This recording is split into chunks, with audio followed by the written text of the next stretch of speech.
Cette semaine au podcast Ordinaire, j'ai reçu mon ami Hubert Cormier qui est docteur en nutrition. On parle de ses 14 livres de recettes, de Bon pour toi, qui est son site web de recettes qui est complètement viral depuis quelques années. On parle de son parcours, études, maîtrise, docteur, tout le kit au complet. Vraiment une personne incroyable, un gars de savoir, un foodie, super intéressant. Si vous avez aimé l'épisode d'aujourd'hui, pour laisser un 5 étoiles sur Apple Podcasts, Spotify, YouTube et compagnie. Je vous rappelle que le podcast Ordinaire est maintenant disponible sur Patreon si vous voulez écouter par exemple l'épisode sans pause publicitaire, voir les épisodes d'avance, des rabais chez nos partenaires. Si vous voulez encourager le podcast Ordinaire, merci pour votre support et bon épisode.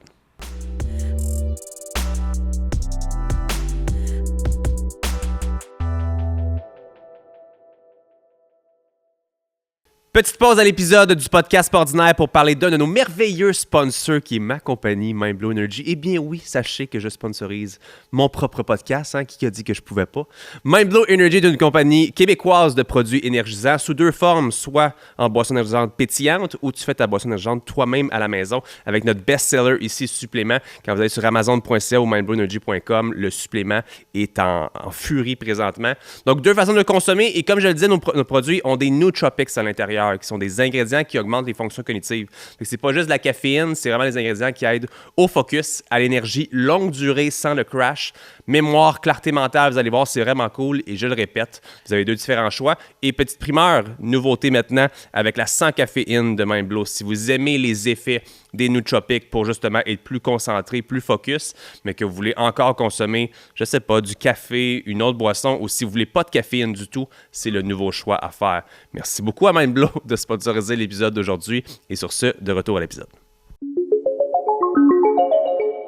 Hubert Cormier au podcast Ordinaire, comment ça va? Ça va bien, toi? Je pense que j'ai fucké l'intro direct en partant. Je disais Hubert Cormier, podcast Ordinaire, c'est pas grave. Moi, je te dis, le podcast Ordinaire, on a du fun ensemble. Deux gars pas ordinaires, tu te vois-tu comme quelqu'un qui sort de l'ordinaire dans la vie de tous les jours, Hubert? Ouf! Ouf! Moi, je trouve que c'est une qualité. Je sais pas. Oui, ben je pense que je me distingue sur certains points. Fait que... 100%. 14 livres, quand même. Ouais. En partant, c'est pas ordinaire. C'est pas très ordinaire en commençant directement comme ça. J'essaie d'en faire un par année. J'adore ça. Ça va vite. On est en début d'après-midi. Oui. Je me suis dit, il me faut un foodie pour pouvoir jaser ça. Finir la semaine en beauté, parler de bouffe, me donner faim pour le souper. Are you ready for that? Absolument. Moi, je te l'ai dit, je vais me prendre une boisson énergisante des fois comme ça en fin de semaine. Si t'en veux une, moi, je vais vers une sans caféine. Je sais que tu me disais limonade rose. Oui, ça m'a fait un petit cheers, Absolument. Ben, mon ami, merci énormément. Merci de l'invitation. Cheers to that. Vraiment bon. Très douce, hein? Oui. Avant même qu'on parle de nutrition, de bouffe et compagnie, j'ai envie de te connaître un petit peu plus. D'où tu viens à la base? On a parlé de plein de différentes villes avant de commencer. Ouais, hein? D'où tu viens au Québec? J'ai vraiment bougé en fait. Mais je suis né à Sainte-Marie-de-Beauce. OK. Donc, le trou, là, Rive-Sud. Ouais, quand même, Rive-Sud de Québec. J'ai passé vraiment toute ma jeunesse là-bas. Okay. C'est la ville des gâteaux Vachon. Donc, on parlait un petit peu, c'est ça, de bouffe. Mais en fait, moi, j'ai travaillé là longtemps aussi. Okay. Parce que mon père était dans la direction là-bas. Puis quand tu avais un parent, en fait, qui travaillait à la pâtisserie, tu avais comme un petit passe-droit là, comme enfant. Puis tu pouvais avoir une job de fin de semaine, puis une job d'été. Fait que je pense qu'à partir de mes 16 ans jusqu'à la fin là, de mon bac en nutrition, c'était tellement drôle. Ouais, je travaillais chez Vachon, puis en plus, là, c'était de nuit, là. Okay. Tu sais, fait que vraiment, toute qu'une histoire. Puis moi, je faisais pas les gâteaux, mais je faisais le ménage. Okay. Le ménage de nuit. Puis c'était sur une ligne là, vraiment précise. Là. Dans le fond, ils ont plusieurs lignes de production pour les différents gâteaux. Puis il y a des gâteaux qui s'appellent les passions flaky, qui sont comme un peu là, vraiment feuilletés, puis il y a de la crème, de la confiture. On se rappelle bien. Fait que là, moi, dans le fond, je l'avais le malaxeur. Puis ça prenait 8 heures, là. 8 heures laver le malaxeur avec toutes les matières grasses, mettons, qu'ils mettaient à l'intérieur pour faire, justement, l'espèce de pâte feuilletée. Fait que c'était vraiment collé. On prenait, genre, quasiment un grattoir pour enlever tout le gros du gras. Fait que non, c'était quelque chose quand même, franchement. C'est ton PTSD qu'on parle, là. Ouais, c'est ça. Mais peut-être que, gars, c'est ça qui m'a amené vers la nutrition. Hein? Ouais, justement. Comment a commencé peut-être le côté nutrition? Est-ce que c'est un tout hasard comme ça à force de voir des gâteaux chez Vachon? Est-ce que tu as un background avec la famille? Qu'est-ce qui t'a amené vers cette merveilleuse profession qu'est la nutrition? C'est un hasard, là, je vais le dire. Là, même que, est-ce que c'est une erreur de parcours? Ça, je sais pas. Peut-être que là, la quarantaine arrive, je réévaluerai si je fais une crise de la quarantaine, justement. Mais tout ça pour te dire que j'ai toujours aimé cuisiner. Puis ça a toujours été dans mes valeurs, dans mes passions, vraiment quand j'étais jeune. Puis c'est ça, ma grand-mère, elle, était dans le cercle des fermières du côté de la Côte-Nord, à Havre-Saint-Pierre. J'ai mon père aussi qui vient de là, donc beaucoup de fruits de mer, des desserts.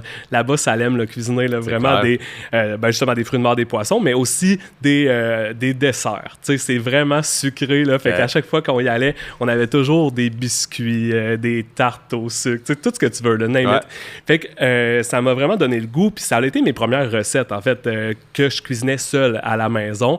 Fait que ça, c'était quand même vraiment le fun, là, fait que mes parents, ils aimaient ça, ça leur faisait justement des petits desserts une fois de temps en temps. Des bons petits souvenirs de ça. Ouais, exactement.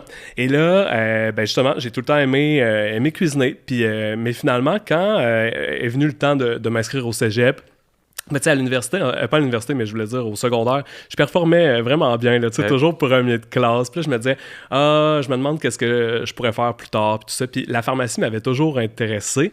Puis je me suis dit, c'est vraiment le meilleur des deux mondes parce que c'est un peu l'univers de la santé, mais c'est aussi, médical, mais c'est aussi l'entrepreneuriat, tu sais. Puis je me voyais vraiment, mettons, tu sais, comme justement au secondaire, j'étais dans la coop étudiante, je faisais la comptabilité. Tu sais, mettons, là, en secondaire 3, je faisais du simple comptable, tu sais, pour faire les finances de la coop.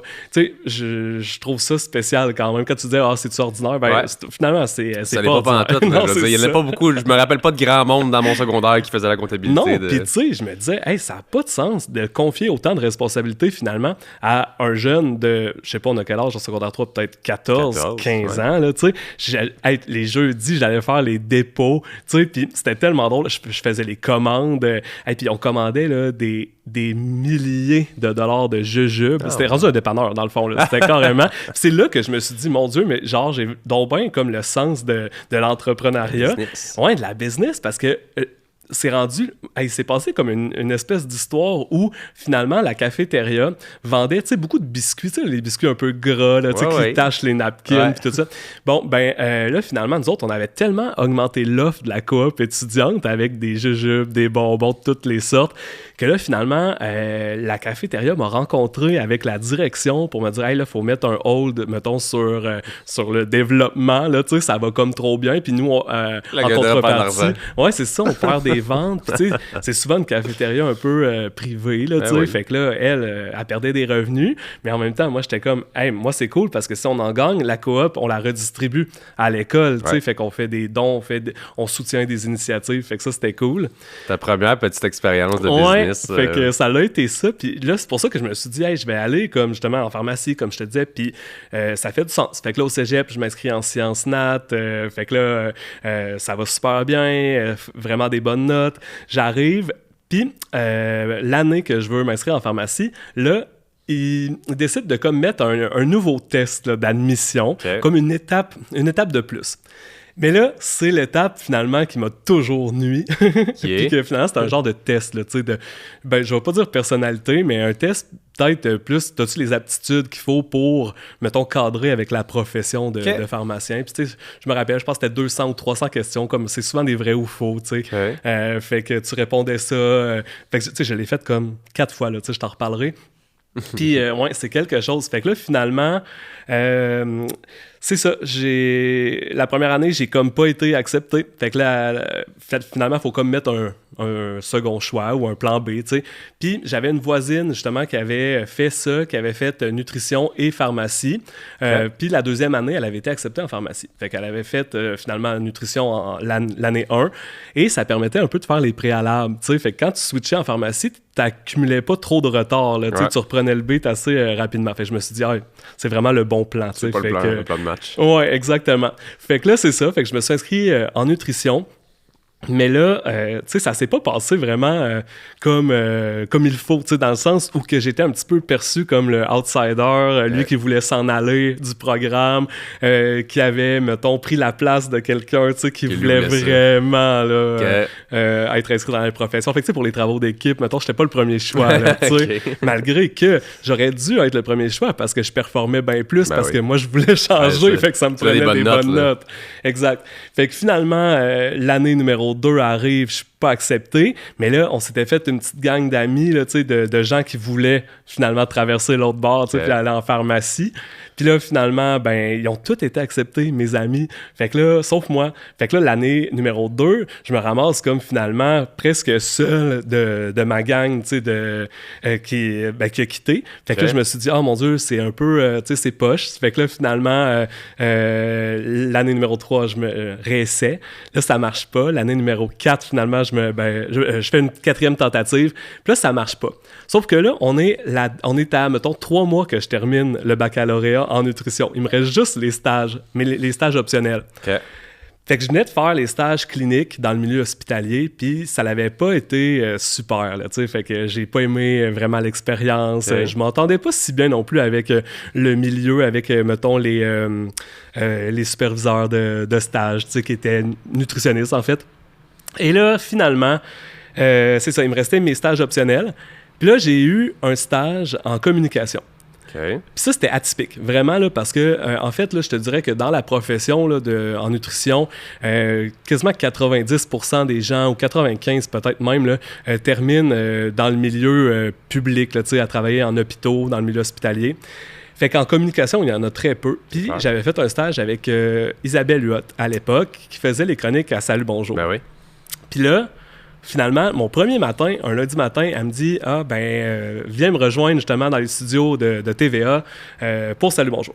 Fait que finalement, c'est là qu'on s'est rencontrés comme pour la première fois. Puis, je dirais que là, je me suis vraiment aperçu qu'elle était vraiment une bonne entrepreneur, puis que je me suis dit, OK, ça l'allie vraiment les deux passions là, que j'avais, un peu pour l'alimentation, plus pour la cuisine que pour la santé, finalement, la nutrition. Puis on pourra en reparler parce que maintenant, avec mes livres de recettes, c'est un peu plus ça que je fais. Mais je me suis dit, hey, il y a vraiment un côté business à la nutrition qu'on peut avoir, que je pensais pas au départ quand j'avais commencé le bac. Fait que le déclic était après l'avoir rencontré, de comprendre qu'il y avait peut-être un avenir un peu plus niveau business dans cette voie de la nutrition plutôt que d'aller dans le cadre, comme tu disais, des autres personnes dans le domaine classique de la nutrition que tu savais que tu fitais un petit peu moins là-dedans peut-être. Oui, exact. Puis aussi, tu sais, c'est pas très créatif, mettons, comme milieu, là, parce qu'on se l'imagine mal, mais c'est vraiment plus médical qu'on pense, tu sais. Il y a beaucoup de... mettons, il y a beaucoup de traitements pour les maladies lipidiques, pour le diabète, par exemple. Même que la perte de poids en tant que telle, on l'apprend presque pas là, au bac. Là, c'est vraiment sur le tas, c'est secondaire. On dirait que c'est relégué, mettons, à d'autres professionnels. Puis finalement, c'est ça, fait que tu sais, puis la cuisine, ça n'en fait presque pas partie, tu sais, en fait, on a quelques petits labs, mais tu sais, quand tu fais nutrition, t'es pas chef, là, en sortant tu recommandes des choses et tu ne fais pas des recettes. Exactement, exactement. Fait que le côté créatif, il était un petit peu moins présent, puis je pense que finalement, c'est ça qui m'allume le plus dans ce que je fais là, actuellement. Là. Avec du recul, t'es-tu capable de comprendre qu'est-ce qui a fait, justement, que t'as pas été accepté au niveau de la pharmacie, tu sais. Tu parles tantôt de tests de personnalité ou autre. Est-ce que tu vois, justement... Puis encore là, des fois, les entrepreneurs, on a une certaine personnalité, un certain type. Tu vois-tu juste que tu fitais pas dans ce milieu-là avec du recul? Ben... De un, je pense qu'aujourd'hui, j'aurais été malheureux. Ben, c'est bien de le savoir. Oui, exactement. Parce que là, j'en connais plusieurs, tu sais, puis je me dis, c'est peut-être pas là. Puis en plus, j'avais été technicien un peu en pharmacie au départ, tu sais, pour travailler, pour aller comprendre, pour aller voir, faire de l'exploration, tu sais, pour voir si c'était un job que finalement, j'allais aimer. Puis, tu sais, c'est ça, justement, on parle un peu de créativité. Je me dis, là, peut-être que ça leur été absent quand même. Tu sais, c'est très répétitif ou routinier, un peu comme travail. Donc, c'est ça. Fait que, tu sais, je me dis, puis dans les compétences peut-être qui étaient recherchées par le test, je sais pas l'interprétation de ces tests-là, mais peut-être qu'ils sont quand même capables de déceler les différents profils. Puis peut-être que le profil qui était plus entrepreneur ou business, c'était flagué, là, comme quoi, c'est peut-être quelqu'un qui va être moins empathique ou axé sur le patient ou le client. Fait que je me suis dit, bon, ben parfait, regarde, il n'y a rien qui arrive pour le destin l'a dit comme Exactement. ça. Moi, je te parie un brun que tu n'as jamais entendu ce que je vais te dire dans une pub d'assurance. C'est une assurance qui est remboursable. Oui, monsieur.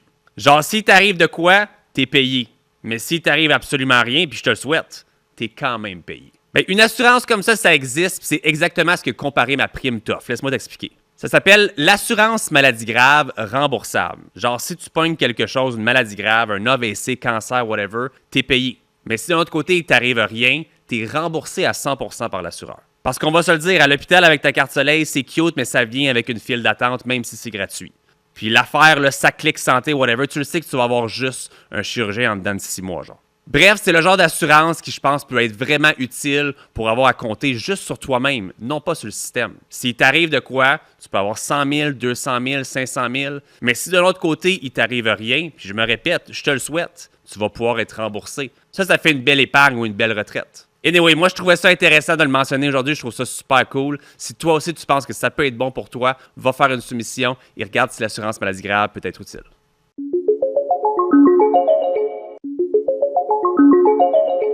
Une petite pause à l'épisode d'aujourd'hui pour parler d'un de nos incroyables sponsors qui est Shop Santé. Et aujourd'hui, on parle du produit du jour qui est les produits Yummy Sport, qui est une gamme qu'on voit vraiment partout chez Shop Santé. Ici, j'ai un pré-workout et j'ai aussi du collagène, mais Yummy Sport sont vraiment des produits pour tous les goûts. De très, très bonnes saveurs. Je prends les électrolytes pratiquement à tous les jours de Yummy.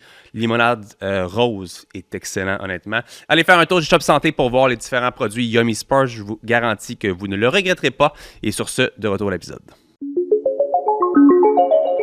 Tu parlais à Christine après entrevue de tout a changé dans un party Twitter. Ouais. Un party Twitter, premièrement, on est rendu à X. Pour moi, Twitter fait déjà une couple d'années. Ouais.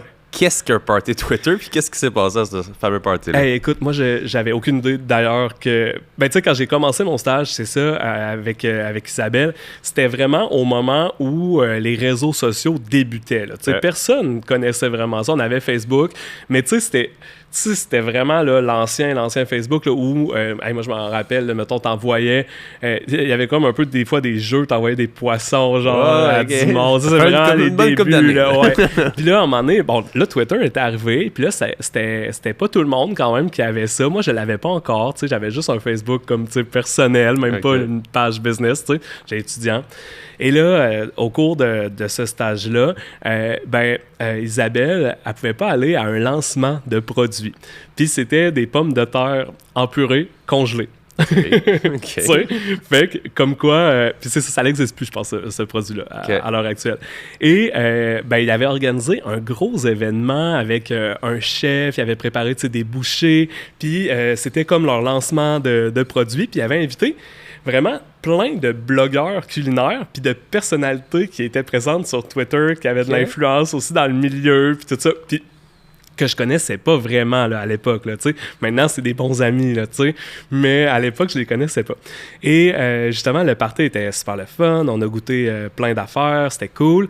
Puis là, finalement, à la fin, ben justement, tout le monde avait un petit name tag avec leur handle Twitter, leur nom. Puis là, tout ça. Puis là, après ça, à la fin du party, tout le monde m'a dit « Eh ben là, ta prochaine étape, c'est vraiment justement de te démarrer un compte Twitter. » ils m'ont tous donné leur name tag. Okay. Fait que là, je suis parti de chez nous, finalement, puis j'avais une petite liste, là, j'avais vraiment tous les noms à ajouter, tu sais. Fait que là, une semaine passe, 2 semaines passent, puis là, je me dis « ça me trottait dans la tête. » Je me suis dit « je vais peut-être commencer justement un compte, tu sais, Twitter. » Fait que là, c'est vraiment niaiseux. Mais là, je les ai toutes rajoutées, tu sais. Puis là, finalement, de fil en aiguille, je te dirais que là, ça a formé comme un réseau, tu sais. Puis c'est le fun. Je suis un peu rentré dans cette gang-là. Puis là, ça a été le début, finalement, de la scène un peu culinaire, mais sur les réseaux sociaux. Puis là, quelques années ont passé, puis là, il y a plusieurs projets qui sont arrivés grâce justement aux réseaux sociaux. Fait que j'ai jamais regretté d'avoir fait ça. Puis ça a été vraiment justement un turning point dans ma carrière, je veux dire, parce que ça a été mon premier contact justement avec des personnes de l'industrie, en fait. Fait que ça m'a donné un bon coup de pouce. Est-ce que tu étais officiellement nutritionniste, c'était ton titre à ce moment-là? J'étais étudiant. Okay. Oui, exactement. Parce que tu as fini ton bac. Oui, j'ai fini mon bac, exactement. Puis ensuite, quand tu finis un bac en nutrition, t'es pas nutritionniste non plus. Okay. Tu sais, ouais, fait que l'expliquer. Ouais, c'est en fait, c'est vraiment un bac comme toutes les autres, là, tu sais, c'est ça. Mais après ça, c'est que tu as un ordre professionnel. Okay. Puis justement, il faut que tu t'inscrives à l'ordre professionnel qui a un acte, qui a justement un titre réservé. Fait que le titre réservé au Québec, c'est nutritionniste, c'est diététiste, c'est diététicien. C'est 3 fois, mettons, le même synonyme, là, tu sais, je vais dire. Et justement, tu payes ta cotisation, là, tu sais, ta cotisation annuelle pour en faire partie. Puis le jour où tu payes plus puis que tu te désinscris, t'en fais plus partie, fait que tu portes plus le titre, mais tu gardes quand même tes compétences puis tes études, tu sais, c'est ça. Puis en fait, c'est ça. Moi, j'ai fait un bac en nutrition. J'ai été nutritionniste après le bac. J'ai fait de la clinique aussi privée au départ, tu sais, pour un peu arrondir les fins de mois. Puis après ça, j'ai entrepris tout de suite, après le bac, en fait, 0 pause, là, tu sais, une maîtrise. Okay. Fait que j'ai fait une maîtrise en nutrition. Et après ça, j'ai fait un doctorat en nutrition. Okay. Puis, encore une fois, inspiré un peu par Isabelle Huot, qui avait un doctorat en nutrition. J'avais côtoyé aussi d'autres chercheurs, d'autres personnes qui avaient ce titre-là. Puis je me suis dit, sais-tu quoi, ça peut servir. Mais je le voyais aussi parce que j'étais pas 100% prêt. Tu sais, quand on termine un bac, là, je veux dire, on est quand même jeune, on a 21 ans. Tu sais, je me trouvais quand même jeune pour rentrer sur le marché du travail. Okay. Puis il me semble que tu sais, t'es pas pris au sérieux à cet âge-là quand tu vas donner une recommandation sur la santé ou, tu sais, whatever. Fait que finalement, c'est ça. Fait que je me suis dit, regarde, en faisant des études graduées, je vais aller chercher un autre champ de compétences, en fait, que je vais aller développer. Et ça j'allais vraiment, mais vraiment pas regretter parce que c'est fou comment ça m'a amené du positif, en fait. Puis, de la crédibilité. De la crédibilité aussi. Puis, tu sais, je vais dire aussi une méthodologie là, de travail. Tu penses pas de la même façon. Okay. Tu es plus curieux, j'ai l'impression. J'ai l'impression qu'aux études graduées, on cherche un petit peu plus à comprendre, on va moins en superficie, fait que ça nous permet d'aller creuser sur un sujet, puis pas d'avoir des soupçons là, ou des doutes sur tout, là, mais quand quelqu'un dit quelque chose, tu fais comme « Hey, t'es critique. » Ouais, c'est ça. Okay. Je pense que ça m'a amené ça vraiment un sens critique, mais ça m'a amené aussi une rigueur, puis ça, c'est vraiment le fun parce qu'aujourd'hui, je veux dire, cette rigueur-là, elle fait partie de ma vie. Puis, mettons, dans mon travail actuel, ça me permet d'aller plus loin, en fait, puis d'avoir plus de, justement, d'éthique de travail, puis d'avoir une méthodologie qui est efficace. T'sais, ça m'a appris, justement, à devenir efficace. Et aussi, c'est qu'on fait beaucoup de statistiques. Okay. Puis, tu sais, je veux dire, quand on rentre là, dans un bac en nutrition, on pense pas que 5 ans, 8 ans plus tard, on va devenir un pro des statistiques puis être quasiment mathématicien, là, tu comprends, là? Fait que ça permet de toucher à plein de domaines. Puis en plus, moi, tu sais, même si c'est un doctorat en nutrition, c'était vraiment plus fondamental, tu sais, je vais dire, c'était en génétique. Fait que c'était même pas un domaine sur lequel, tu sais, j'aurais pensé un jour étudier, mais c'était tellement intéressant, là, ça n'avait pas de bon sens parce que, tu sais, la génétique explique tellement de trucs, puis ça m'a permis de le comprendre, tu sais, c'est quoi, mettons, les différences, mais aussi les manipulations un peu, tu sais, dans les chiffres, dans les données, dans l'interprétation des sondages. Tu sais, par exemple, tu sais, quand tu as une moyenne, qu'est-ce que ça fait? Tu sais, quand on dit, mettons, ça n'a pas d'effet, tu sais, là, c'est attends un peu, c'est-tu vrai que ça n'a pas d'effet, mais c'est-tu vrai pour tout le monde, tu sais? Fait que nous autres, un peu, ce que je faisais au doctorat, si tu souhaites que je l'aborde un petit peu. 100%. En fait, on avait fait une étude clinique, c'était sur les oméga 3, et on avait donné des grosses doses d'oméga 3, on parle d'environ 5 grammes, tu sais. Ça, c'est quand même élevé. Souvent, tu sais, une gélule qu'on prend au quotidien, ou pour ceux qui en prennent, c'est souvent 1 gramme à peu près d'huile de poisson. Puis en fait, dans la gélule, même si la gélule est 1 gramme, ça contient pas 1 gramme d'oméga 3, tu sais, t'as du EPA, t'as du DHA. Fait que bref, avec 5 grammes, c'était quand même intéressant pour voir un effet positif ou non, finalement, sur un des facteurs de risque cardio-métabolique qu'on voulait étudier. Nous autres, c'était la baisse des triglycérides. Parce que ce qu'on avait remarqué, en fait, c'est ça, c'est que, ça, c'est connu, c'est que, mettons, quand tu prends des oméga 3, normalement, tu peux réduire tes triglycérides sanguins. Fait que là, il y a ça. Mais là, l'affaire, c'est que ce qu'on a vu, c'est qu'il y avait une grosse variabilité entre les individus. Fait qu'on appelle ça une variabilité interindividuelle. Okay. Et c'était que, finalement, c'était peut-être positif chez 70% des gens, mais négatif chez 30% des gens, puis à différents niveaux. Fait que, tu sais, quand tu regardais la moyenne, vu qu'il y avait beaucoup plus de personnes qui répondaient au traitement, donc 70%, ça tirait la moyenne vers le haut, là, tu sais. Fait que on se disait, genre, fait que ça nous permet de dire, finalement, les oméga 3, quand tu les prends, ça peut baisser de 15-20% tes triglycérides, tu sais. Okay. Sauf que, finalement, chez 30% des gens, c'est l'inverse, tu sais. C'est comme, tu peux augmenter tes triglycérides. Puis là, c'est moins bon pour la santé, on s'entend. 30%, c'est beaucoup. Ouais, puis moi, je m'étais testé en plus, puis je faisais partie de l'étude, puis moi, j'étais dans le 30% des gens qui étaient non-répondeurs au traitement. Fait que pour moi, ça leur a été comme négatif, finalement, de continuer une supplémentation en oméga 3. Donc, c'est ça. Fait que ce qu'on faisait, c'est que on avait finalement 2 groupes de personnes. On avait ceux qui répondaient super bien au traitement, on avait ceux qui répondaient pas. Puis, on les comparait. Puis, on les comparait d'un point de vue génétique pour trouver finalement c'est quoi la différence entre ces 2 groupes-là d'individus. C'est intéressant. Ouais, puis c'est quoi les mutations, les gènes qui sont responsables de ça. Puis, un coup qu'on avait identifié les gènes, on allait regarder, là, ça s'appelait les polymorphismes là, qui sont présents sur les gènes. Puis, finalement, on essayait de trouver les différences. Fait que finalement, j'ai passé comme 8 ans à étudier ça. J'ai fait une thèse, 200-300 pages là-dessus, publié plusieurs articles dans des revues internationales. Puis ça m'a amené aussi à voyager beaucoup. Okay. Fait que j'étais allé présenter dans des congrès. J'étais allé en Afrique du Sud, par exemple. Fait que, ça, c'était le fun parce que tu recevais une bourse, mais après ça, tu pouvais extensionner un petit peu ton voyage. Fait que finalement, ça m'a permis justement de passer une semaine ou 2 là-bas. Fait que ça, c'était toujours le fun. T'as-tu vu beaucoup la supplémentation? Autre que, tu sais, on a parlé beaucoup de nutrition, on a parlé d'oméga 3. Est-ce que, justement, dans plus le doctorat, c'était beaucoup axé sur la supplémentation? En fait, j'ai eu plusieurs volets parce que...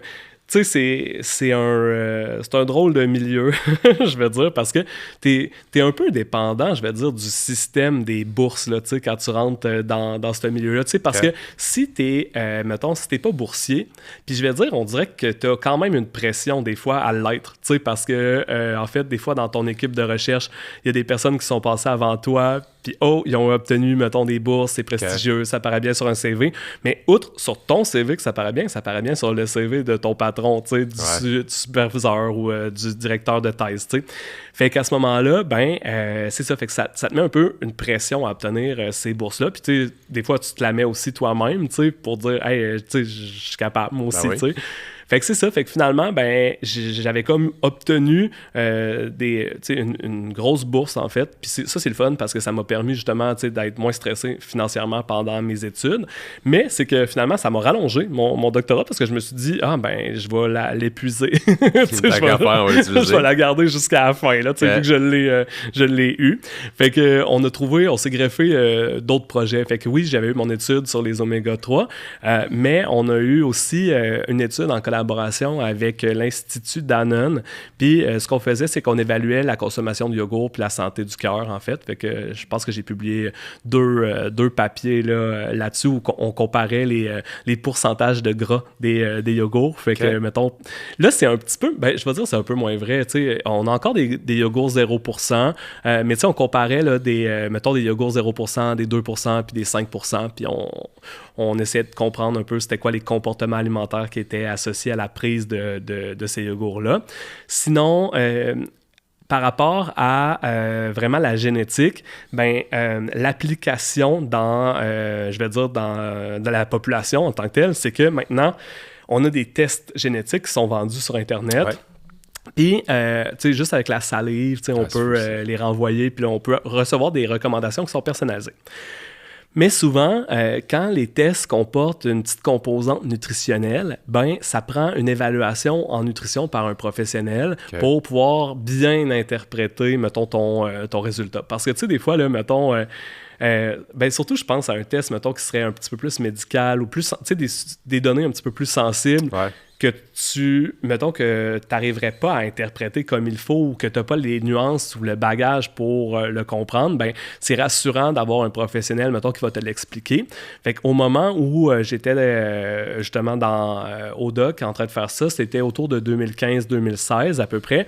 Ces tests-là étaient nouveaux sur le marché. Donc, on a fait des études pour savoir justement si la compréhension des tests par les professionnels, mais aussi par le public. Fait qu'on a fait des gros sondages, en fait, pour voir si les professionnels étaient prêts à les utiliser, puis s'ils comprenaient aussi les enjeux et puis l'éthique autour de ces tests-là.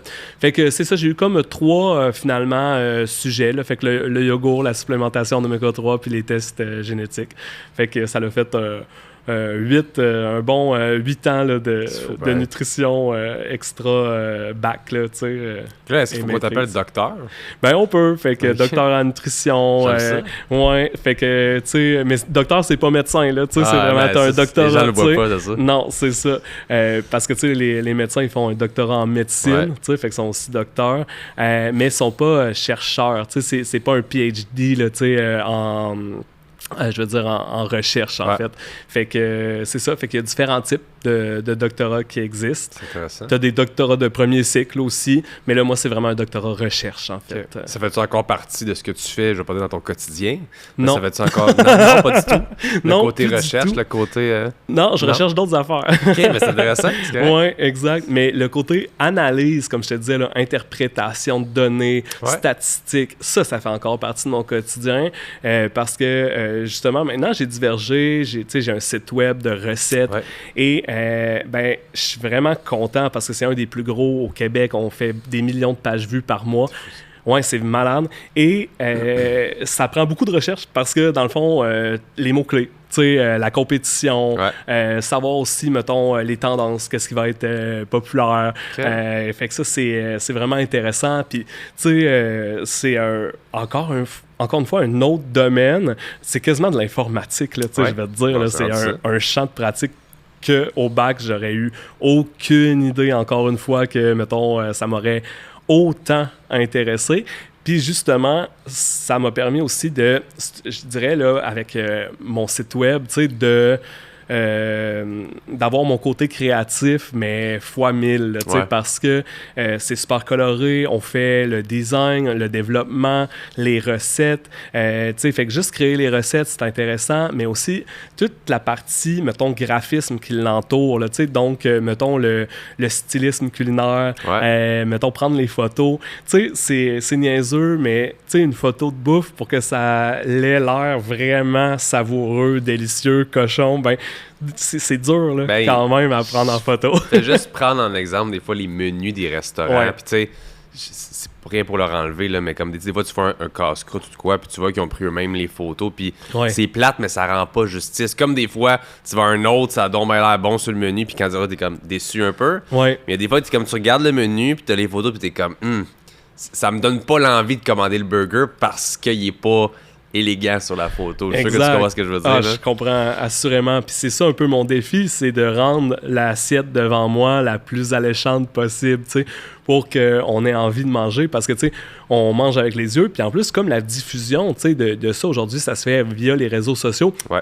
Faut que ça soit captivant, faut que ça soit coloré, faut que tu aies envie de dire, OK, c'est pas le même burger que j'ai vu partout passer, là, tu sais, faut qu'il y ait une petite accroche, tu sais.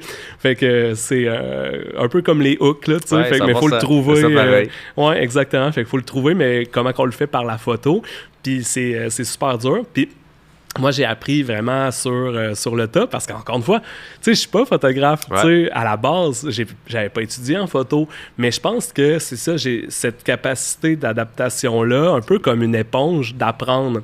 Puis, tu sais, tu parlais dans l'intro, justement, que j'avais fait plusieurs livres de recettes, mais au départ, quand je faisais un livre, ben je m'entourais, tu sais, j'avais une équipe, mettons, à la maison d'édition que, finalement, on bookait un photographe, on bookait un peu tous les corps d'un métier, tu sais, le styliste, puis tout ça. Puis finalement, ça coûtait excessivement cher, tu sais.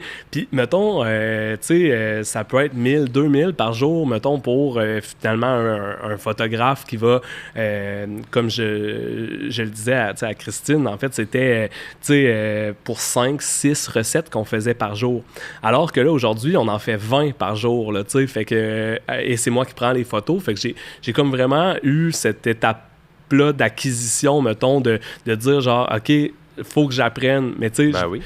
Puis pour apprendre, ben, il n'y a rien de mieux que, mettons, se dire, hey, je fais un livre, comme ça, mettons, j'engage un photographe, mettons, culinaire qui fait ça de sa vie, puis après ça, je regarde comment il évolue dans son environnement, c'est quoi la technologie qu'il utilise, c'est quoi les retouches, après ça, tu sais, faire des tutoriels, mettons, tu as une question, tu sais, tu regardes YouTube, mettons, tu vas regarder comment le faire, tu sais, fait que c'est ça, je pense que c'est un peu ça, j'ai comme été une éponge, puis j'ai acquis, en fait, toutes les techniques dont j'avais besoin pour pouvoir rendre mes photos les plus alléchantes possibles. C'est intéressant. Quand tu vois, justement, on a quand même été vite sur bien des points, mais par rapport à finir là, le doctorat, etc., travailler un petit peu, à quel moment il y a l'espèce de coupure complète entre... Je vais pas dire travailler entièrement sur les réseaux sociaux, mais comme en même temps, c'est un peu ça, là, avec les livres, les autres, à être vraiment à temps plein sur ce projet-là qui est le tien, les livres de recettes, la création de contenu en ligne, bon, maintenant des partenariats avec plein d'autres compagnies aussi en tant que créateur UGC compagnie. Cette coupure-là, elle se passe à quel moment? Hey, ça a été vraiment long parce que moi, je me suis permis, mettons, pendant mon doctorat, de me dire... ben je prends ce temps-là pour voir si ça fonctionne. Okay. Parce que si ça fonctionne pas, après, mettons, finalement, je suis resté 8 ans au doc. Écoute, si j'avais pas atteint, mettons, mes objectifs, à l'époque, je me disais... faudrait qu'au moins je sois capable d'en vivre aisément. Fait que, est-ce que je suis capable, je m'étais dit, est-ce que je suis capable de dépasser 100 000 annuels en faisant ça? Fait que si à la fin de mon doc, j'étais pas capable de faire ça, là, je me suis dit, hey, c'est pas ma job de vie. Faudrait que j'aille, mettons, faudrait que je sois prof, finalement, parce que quand finalement tu fais un doc, ben, t'es chercheur, puis là, tu te dis, ah, ben moi, là, j'aurais pu avoir une position, mettons, appliquer pour des universités, pour être finalement prof d'université, continuer en recherche, Mais finalement, après 8 ans de doc, je me rends compte que ça aussi, c'était peut-être pas ma voie. Fait que hey, tu te poses plein de questions, mais finalement, j'avais atteint vraiment mes objectifs, puis je me suis dit, hey, regarde, je me lance, puis j'ai pas peur, puis finalement, d'année en année, j'ai toujours fait plus, fait que c'est le fun, fait que je pense que je suis vraiment sur la bonne voie, puis j'en ai vu, depuis, mettons, 2011 que je fais ça, j'ai vu des algorithmes changer, des nouveaux trucs arriver, des nouveaux réseaux sociaux naître et disparaître.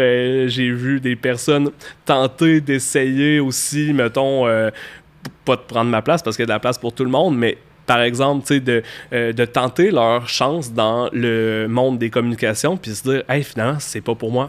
Ça, j'en ai vu plein, là. Puis je pense que le fait de jamais avoir abandonné puis d'avoir été là depuis les débuts, ben là c'est vraiment le fun, puis ça montre l'expérience, ça montre l'expertise aussi que j'ai acquis, mais moi c'est ça, on dirait que j'aime moins j'aime moins me mettre de l'avant, j'aime mieux mettre de l'avant ce que je produis, tu comprends? Fait que, puis tu sais, c'est au départ, je pense que, tu sais, la télé m'intéressait, j'aimais ça, mais en même temps, je suis quand même stressé, tu sais. Fait que, tu sais, j'ai fait Salut Bonjour souvent.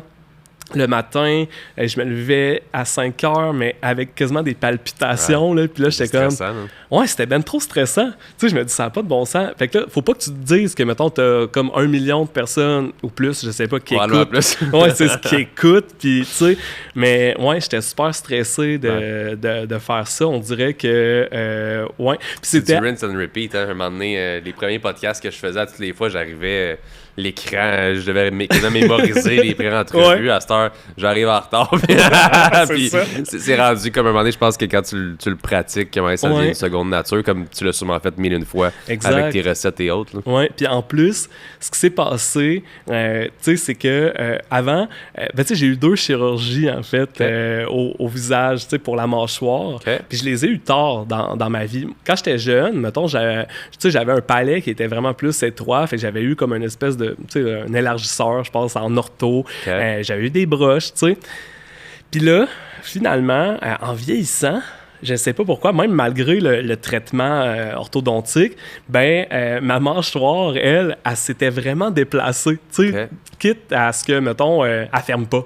Tu sais, mettons, le pire problème pour moi, là, mettons, c'était de manger, je vais dire, un sandwich, tu sais, parce que vu que mes dents, mettons, c'est comme si ma mâchoire... Oh, excuse, j'ai touché le micro.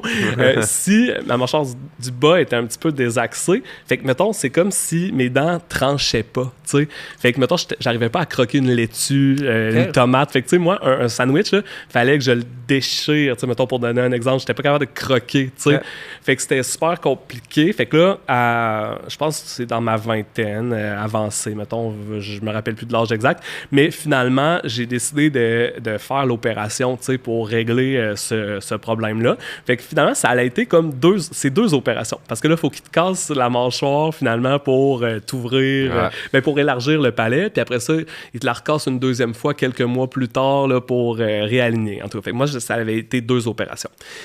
Puis là, Puis là, moi, c'est ça, je commençais à faire un peu de télé, un peu de radio, tout ça. Puis j'avais prévu... mais tu sais, je faisais pas encore Salut Bonjour à l'époque. Puis là, j'avais prévu l'opération, je pense, le 22 décembre, OK? Parce que je m'étais dit, je vais mettre ça pendant Noël. Parce que c'est comme, un genre de 2 semaines de rétablissement pour pouvoir... Fait que là, tu sais, je me dis, dans le temps des fêtes, on est vraiment off, tu sais, je vais rien faire. Tu sais, je vais juste manger, genre, de la bouffe molle. La petite soupe. Ouais, c'est ça va être correct. Je vais avoir un bon rétablissement, pis tout ça. Fait que là, c'est ça. Fait que là, quand là, tu te fais péter la mâchoire, là, tu deviens un écureuil. Là. Genre, j'étais enflé, là, mais enflé. Après ça, j'avais... Tu sais, là, mettons, quand tu passes par toutes les couleurs, là, tu sais, t'es mauve, t'es jaune, t'es... tu sais, là, la guérison, là, tu sais. Ouais, fait que là, tu sais, mettons, j'étais pas, là, dans le plus beau, là, tu sais. Puis, en plus, vu que la première opération, c'était, d'élargir le palais, ça se faisait quand même vite. Puis l'espace, là, elle arrive entre tes... Dans le fond, là, c'est comme... Là, il crée de l'espace, mais ça te crée une méga craque entre les palettes. Ouais, avant qu'il réaligne, tu sais, toutes les dents. Puis après ça, t'as des broches. Là. En tout cas, c'est un long processus, ça. Je te dis, là, c'est vraiment intense. Fait que là, bref, je me rappellerai toujours parce que là, je prends ça... je prends la semaine de Noël, mettons, pour être off, tu sais, pour récupérer. Mais là... c'est les résolutions, mettons, de janvier, tu sais, du 1er ou du 2 janvier, tout ça. Puis là, Salut Bonjour m'appelle, tu sais, pour me dire « Hey, tu viendrais-tu parler des résolutions? » Mais là, j'étais comme « Hey, ben là, je peux pas manquer ma chance, tu sais, tu comprends? » Fait que là, finalement, là, j'avais dit non. Puis là, je me suis senti super mal parce que, tu sais, mettons, la télé donne pas vraiment beaucoup de chance, tu sais, on s'entend, là. Puis moi, je me suis dit... Hey, je pourrais pas leur dire non, tu sais, comme une 2e fois. Fait que là, j'avais comme vraiment expliqué la situation et tout ça. Fait que là, finalement, ils me rappellent une semaine plus tard, tu sais. Mais là, j'avais pas le choix de dire oui. Parce que, tu sais, deux noms de suite, je me suis dit, hey, mon Dieu, ils me rappelleront plus jamais, tu sais.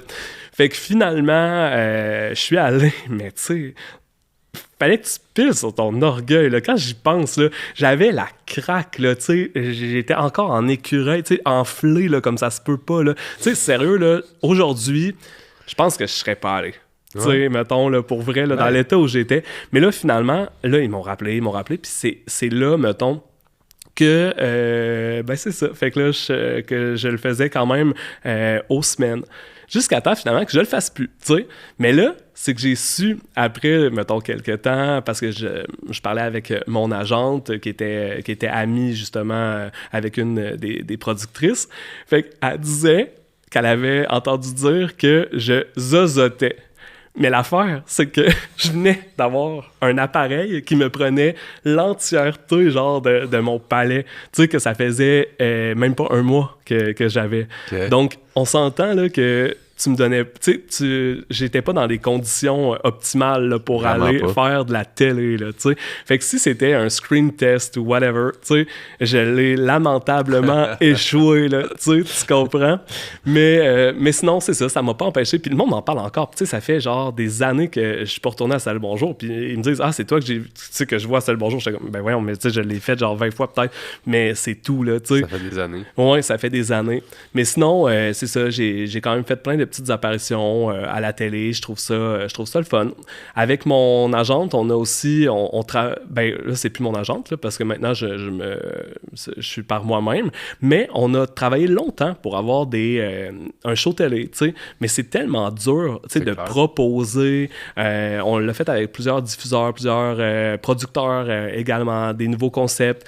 Mais l'étape, tu sais, de se rendre en ondes, c'est là que c'est les subventions, d'aller chercher le financement, c'est là que c'est long, puis que ça passe ou ça casse, tu sais. Fait que sinon, j'avais auditionné sur différents rôles aussi, comme chroniqueur. Finalement, il y en a que j'ai eu, il y en a que ça m'a échappé, tu sais. Fait que c'est ça. Mais comme j'ai tout le temps été un petit peu plus stressé par la télé, mais on dirait que la sécurité, mettons, de la radio, ça, je trouve ça un petit peu plus le fun, tu sais, parce que tu peux avoir tes notes, tu peux avoir plein d'affaires, tu sais. Aussi, justement, le web, les contenus, mettons, sur les réseaux sociaux. Puis, finalement, mon site web. Puis là, c'est ça que je me suis rendu compte avec les années, c'est que, si j'étais capable de vivre, mettons, de mon site web, ça serait merveilleux. Fait que là, un jour, justement, je vois une de mes amies qui avait un site web pas du tout dans le domaine de la nutrition. Là, c'est dans les finances personnelles, en fait. Okay. Et elle était monétisée, tu sais, par une agence de... pas une agence, mais je veux dire, comment qu'on appelle ça, donc? Une régie publicitaire. Puis en fait, c'était... elle recevait, tu sais, comme quand on va sur des sites web puis il y a de la publicité, ben c'est ça. Fait que dans le fond, elle recevait mensuellement son dû, tu sais. Fait que là, bref, cette agence-là, tu sais, je regarde, ça s'appelle Mediavent, puis là, finalement, je me rends compte qu'il y a plusieurs personnes, mettons, qui sont avec cette régie publicitaire-là, puis c'est cool.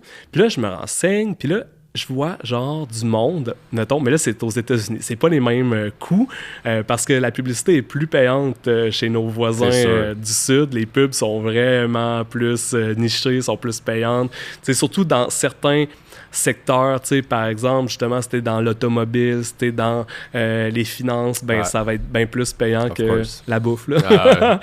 Puis, c'est ça, fait que finalement, fait que là, je regarde, je lis sur les forums, tout ça, puis là, je vois une madame de, genre, tu sais, d'un état du Midwest américain, mettons, style... tu sais, un peu vraiment redneck, tu vois, genre...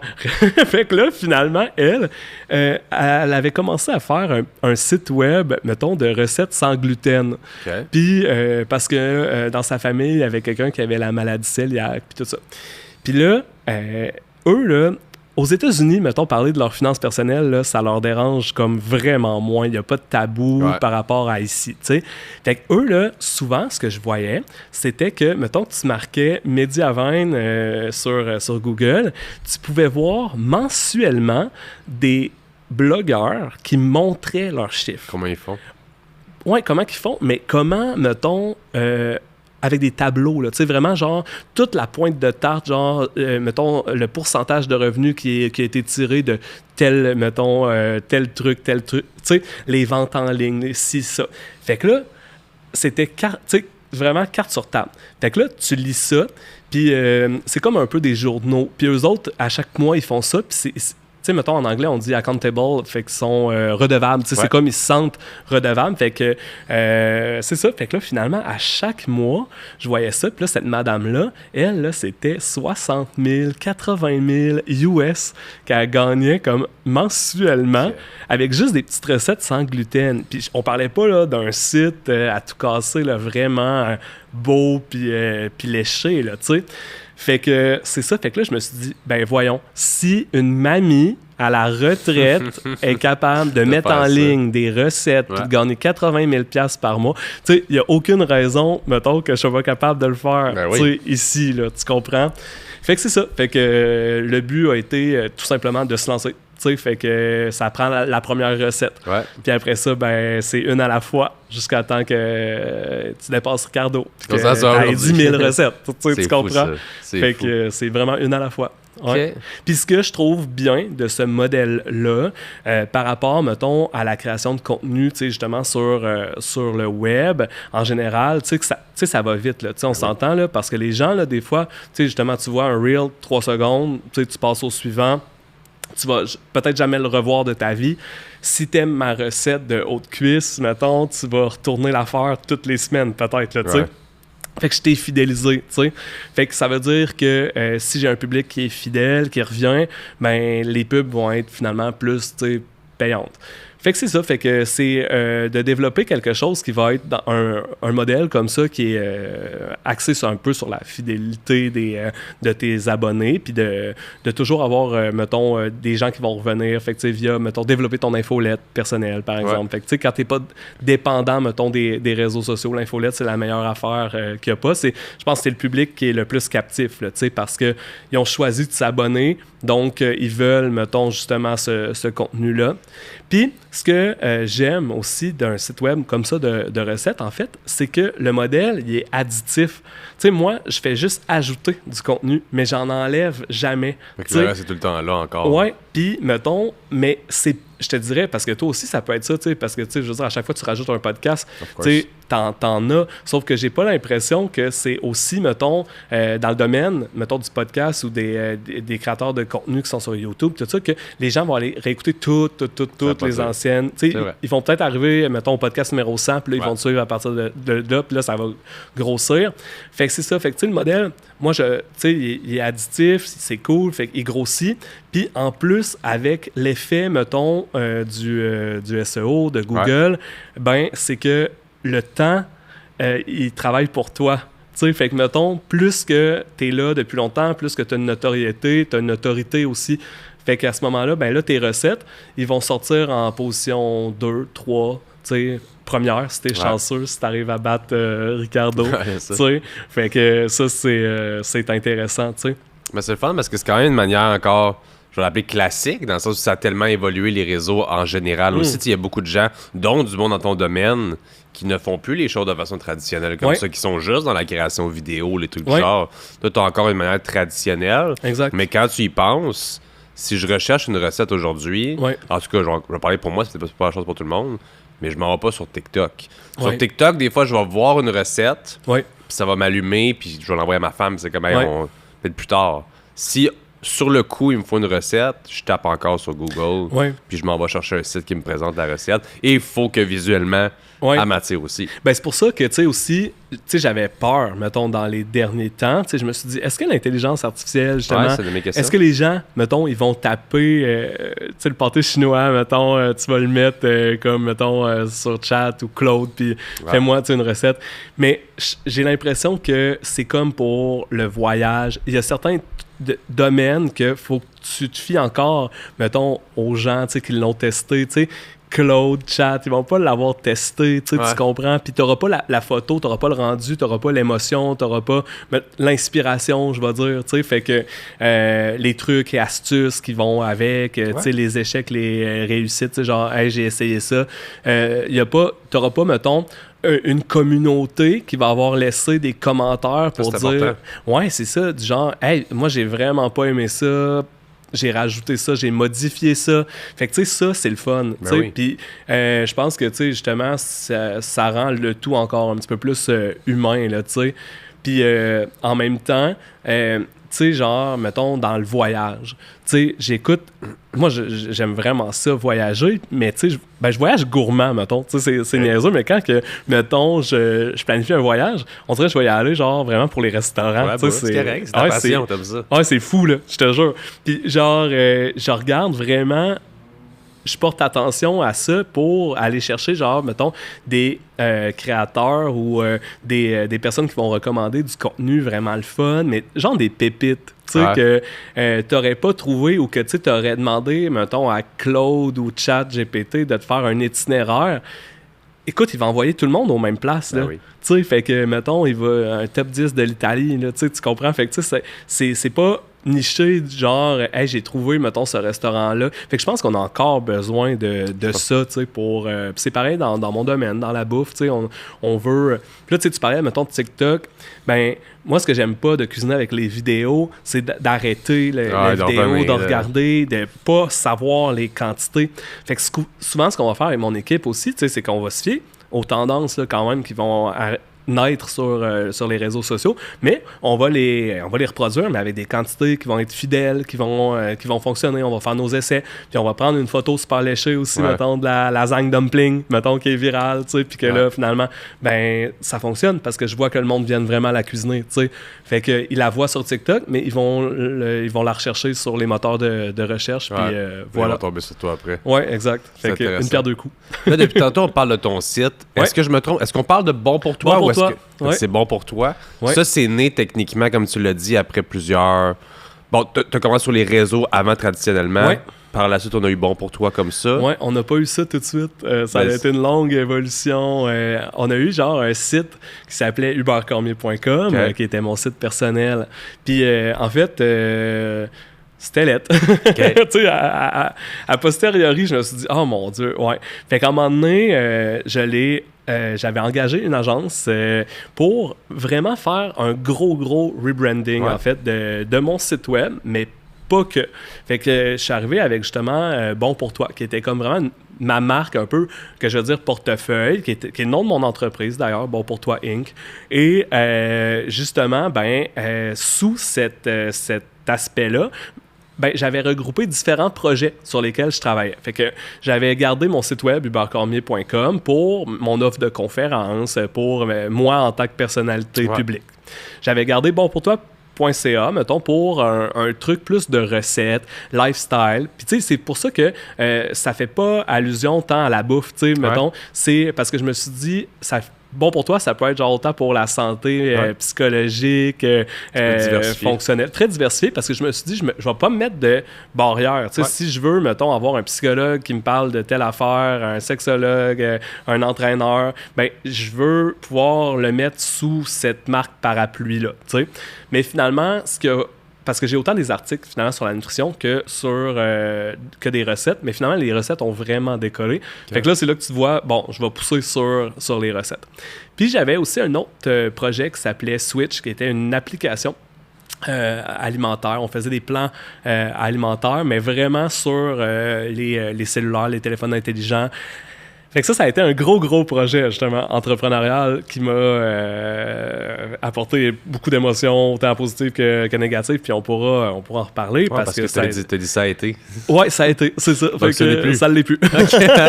Si tu veux qu'on aborde directement, je suis intéressé. C'est ça, ça a été un projet avec des risques, là, vraiment financiers énormes. Là. J'avais beaucoup investi. Là. On parle de centaines de milliers de dollars. Là, puis le fonctionnement était... Ça marchait tellement bien, j'adorais. On a fait des sondages. L'image de marque était super belle, super colorée. En fait, j'ai repris cette image-là qu'on avait développée pour Switch pour Bon pour toi parce que je l'aimais plus que celle qu'on avait développée pour Bon pour toi. Fait qu'à un moment donné, j'ai vraiment fait un autre rebranding puis j'ai calqué un peu l'image pour pouvoir l'appliquer à mon site web. Okay. Mais c'est ça, fait qu'en fait, c'était cool.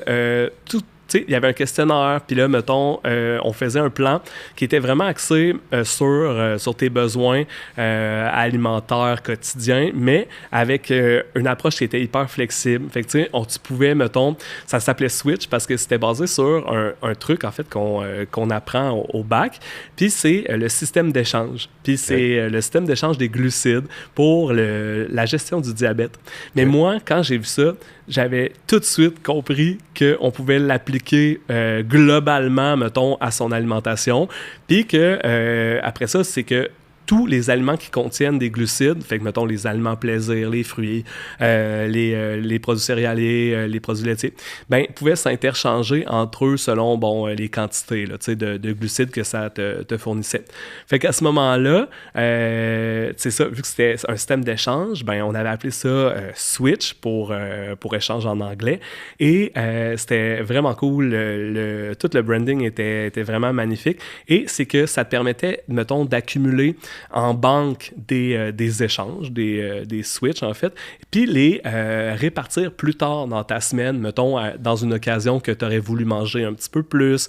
Puis après ça, tous les glucides pouvaient s'interchanger entre eux. Fait que si, mettons, ça te tentait de manger que des fruits, pour dire quelque chose, ben là, tu pouvais switcher tous tes glucides en fruits, tu sais. Fait que, mettons, je voulais des sushis le vendredi, je pouvais couper mes glucides les autres journées, accumuler mes glucides puis les manger. Puis on avait travaillé vraiment fort, mon équipe et moi, pour construire une grosse base de données. Il y avait 9000 aliments à l'intérieur qui étaient tous répertoriés parce que tu pouvais les rechercher dans l'application. Puis quand tu les rentrais, tu avais un slider avec la quantité. Fait que tu rentrais exactement la quantité que tu faisais. Mais ce qui était cool, c'était que en plus, on l'avait pas fait qu'au gramme. Tu sais, t'avais pas besoin de peser, là. Tu sais, parce que il y avait dans l'application, dans la base de données, ce qu'on avait fait, là, c'est qu'il y avait toutes les équivalences en poids et en volume. Fait que, par exemple, mettons que c'est des tranches de pain, tu n'étais pas obligé de dire que c'était 30 grammes de pain, ben c'était une tranche, deux tranches, tu sais. Puis on avait... Vu qu'on avait 9000 aliments, c'est qu'on avait les marques aussi. Fait que tu pouvais aller voir. Fait que nous, on se fiait au tableau de la valeur nutritive. Ça a été vraiment genre long à construire, mais le fonctionnement était vraiment le fun. Puis, ton visuel aussi, il était vraiment facile à comprendre. Tu avais une assiette. Mettons, ton écran d'accueil, c'était comme une assiette qui était divisée dans les différents groupes alimentaires, puis elle se remplissait. Il fallait que tu rejoignes un peu les pourtours de l'assiette. Ça voulait dire que tu avais mangé finalement 100% de tes besoins. Fait que c'est ça. Fait que là, finalement, on avait fait des sondages. Il y avait comme 1800 personnes qui avaient répondu au sondage quand j'avais partagé sur les réseaux sociaux. Fait que là, on avait vraiment une bonne idée de ce qu'on voulait que ça donne, tu sais. Puis, on avait fait après ça des focus group. Parce que ce qu'il faut savoir, c'était que vu que c'était un énorme projet avec beaucoup de risques, tu sais, justement, ben là, pour avoir des prêts, mettons, de la Banque de développement du Canada ou des subventions, par exemple, du gouvernement ou des bourses d'honneur, n'importe quoi, bien là, il faut que tu rentres dans l'écosystème entrepreneurial avec les incubateurs d'entreprises. Fait que là, j'étais dans 3 incubateurs d'entreprises. Fait que un plus technologique, un plus universitaire, un qui était plus santé. Tu sais, fait que je couvrais large. Mais là, chaque incubation, là, ça venait avec du mentorat, ça venait avec des cours que tu étais obligé de faire, genre des programmes, tu sais. Fallait que tu fasses aussi des pitch decks, tu sais. Fait qu'il fallait vraiment que tu vendes ton entreprise. Puis, en tout cas, fait que, tu sais, c'était fou là, comme programme. Puis, ça prenait quand même beaucoup de temps. Fait que, tu sais, tout le temps que tu mettais finalement dans ça, puis dans les demandes de subventions, dans faire des... J'ai un blanc, comment ça s'appelle? Un plan d'affaires. Ouais, c'est ça, tu sais, genre, ça n'a pas de bon sens. Puis là, t'as des concours de plans d'affaires, là, tu sais, tu comprends, puis il y a tellement d'affaires. Tu sais, c'est fou. Fait que c'est ça. Fait que là, finalement, ça a super bien été. Genre, j'avais bouclé mon financement, j'avais eu la bourse d'honneur du ministère de l'Économie et de l'Innovation, j'avais plein de prix. J'ai gagné tellement d'affaires, genre jeune personnalité d'affaires, j'ai gagné Arista, plein de trucs. Fait que finalement, c'est ça. Mais... mon erreur, ça a probablement été d'avoir été une trop petite équipe pour l'ampleur du projet, tu sais. Sauf qu'au départ, tu sais, mettons, t'es pas capable d'avoir une masse salariale pour fronter un projet que tu sais qui va être lancé comme dans 2 ans. Puis finalement, avec les développements, ben, des fois, tu as du retard puis tout ça. Fait que on avait finalement décalé aussi le lancement de 6 mois. Fait que quand on a fait des focus group avec un des incubateurs d'entreprise, ben nous autres, on remplaçait un peu une consultation en nutrition avec ce programme-là. Fait que une consulte en nutrition, à l'époque, ben, mettons, une évaluation, c'était peut-être 150$, tu sais. Fait que là, puis les suivis, après ça, peut-être 75$, tu sais, dans ces eaux-là. Mais là, nous autres, on voulait vendre un abonnement et ça remplaçait carrément une consultation. Fait qu'on avait trouvé un price point qui marchait, là, tu sais, que, mettons, tout le monde nous disait que c'était correct, là, en focus group. Fait que ce qui était 59, finalement 95. Puis, tu sais, ça te faisait un plan alimentaire 100% personnalisé à toi selon tes besoins, là, tu sais. Puis, tu étais même capable de changer tes macros, là, tu sais, en live, tu avais un tracking, c'était vraiment complet.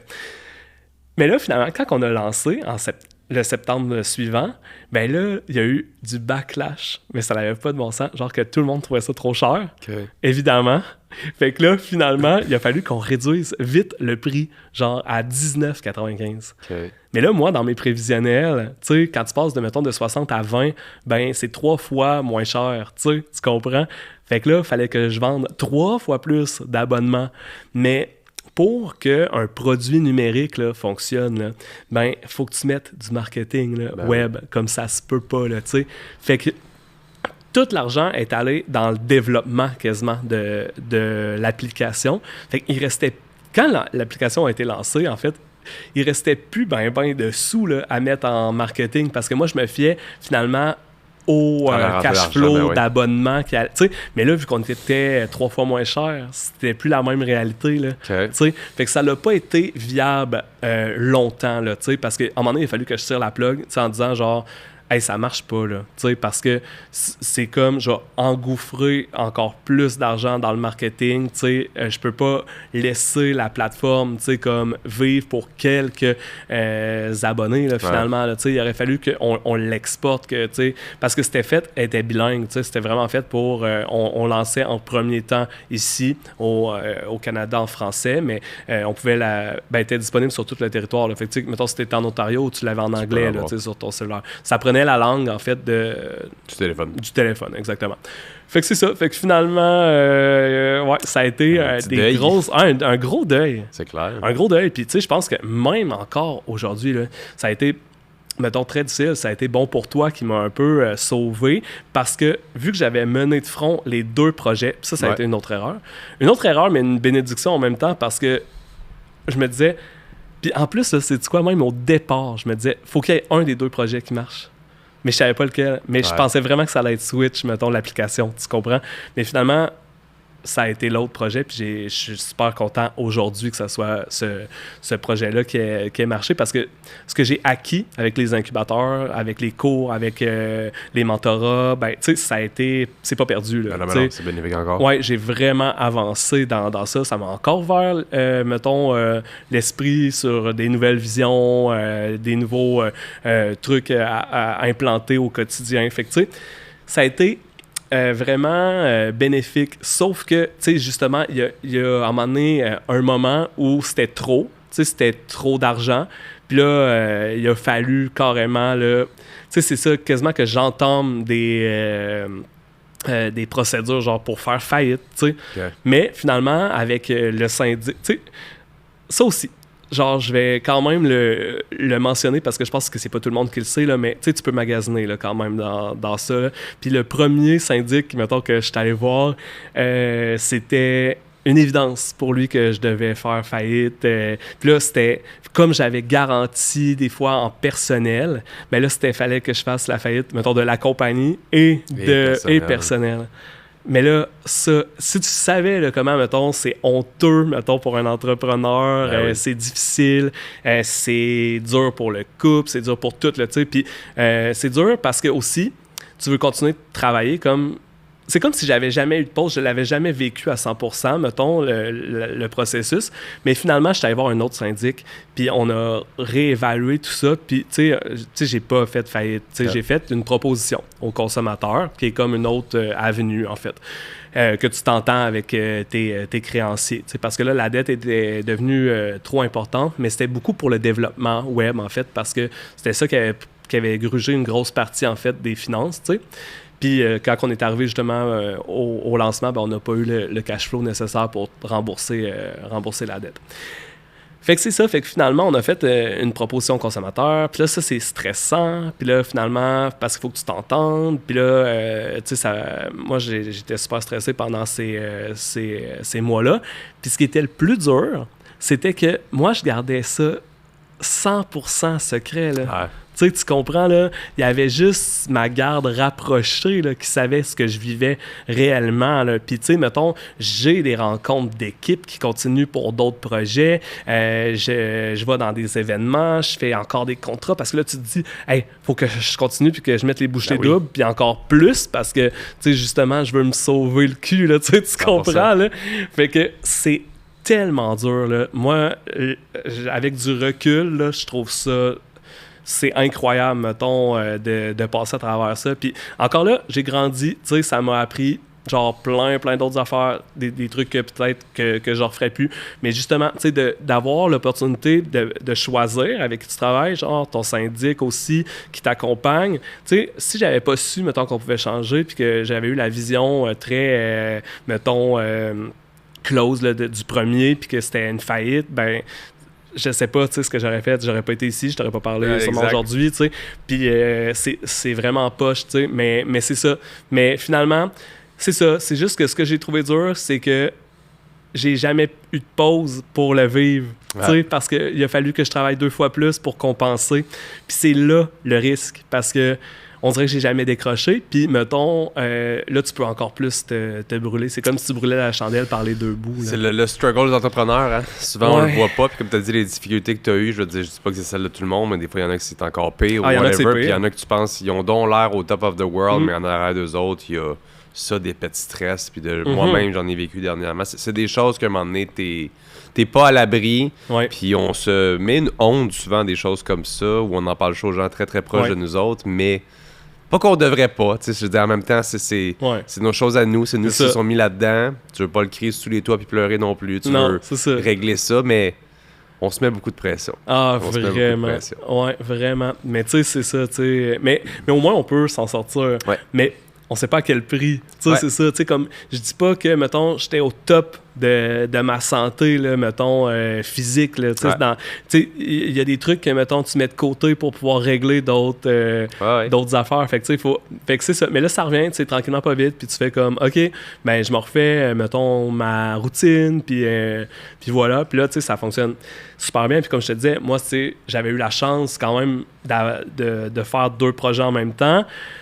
C'est ça. Mais là, est-ce que, tu sais, a posteriori, est-ce que je le recommencerais, tu sais, parce que 2 gros projets de même, ben je me disais, c'est ça, c'est peut-être trop. Ouais. Mais tu sais, en même temps, si j'avais juste eu le projet qui avait floppé, là, je me serais ramassé avec rien. Fait qu'il faut pas mettre tous nos œufs non plus dans le même panier. Puis tu l'as dit tantôt, tout arrive pour une raison. À un moment donné, c'est comme ça que c'est arrivé parce que c'est comme ça que c'est arrivé. Puis que demain, tu aurais 3 projets, puis les 3 fonctionneraient, puis tu le sais pas. On le sait pas. Je pense qu'il faut que tu ailles au ressenti à un moment donné, puis tu y vas, comme tu l'as si bien dit dans cet épisode-là, tu vois que l'expérience que tu as acquis avec les années, des fois c'est positif, des fois c'est négatif, mais si le négatif est là pour rester, puis que tu ne referas pas la même erreur...